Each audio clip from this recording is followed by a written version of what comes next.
Here is my CharlieClock V2 build.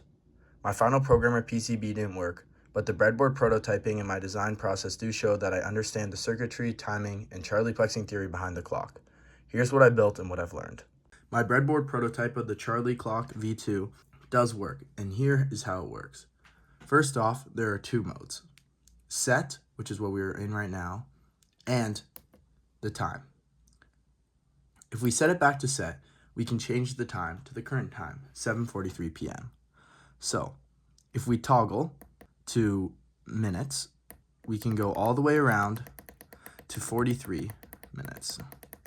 40, 41, 42, 43. Now, if we change the mode to hours, we can get to 7 o'clock.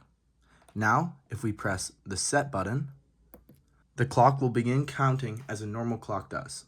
Charlieplexing lets n pins drive n times n minus 1 LEDs by switching pins between high, low, and high impedance.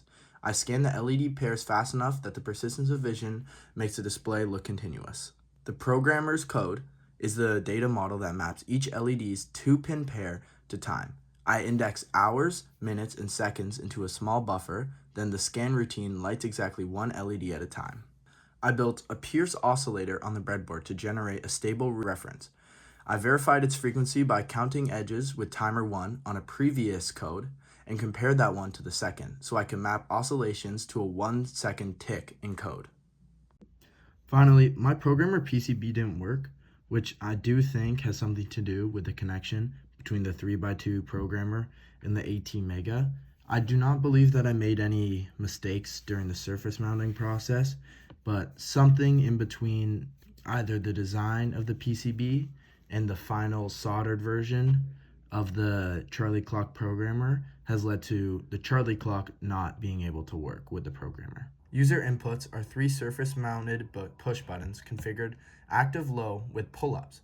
I've debounced it in code, so each press adjusts one time once. Then, I moved to a custom PCB in EasyEDA, fabricated by JLC PCB, and hand-soldered both through-hole and surface mount parts.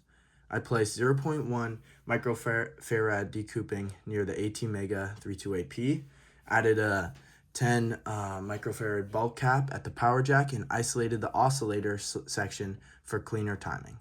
A 6x2 header mates the CharlieClock V2 board to a programmer, which allows me to add code to the ATmega. Again, we can see the breadboard running the scan loop with internal time base. The display is stable to the eye, which confirmed my mapping, current limiting, and timings. Thank you for watching my video on the CharlieClock. Unfortunately, like said before, the programmer did not work with the CharlieClock V2 due to probably some routing issues, but I am glad I was able to give a representation on how the CharlieClock works with a breadboard through an ATmega.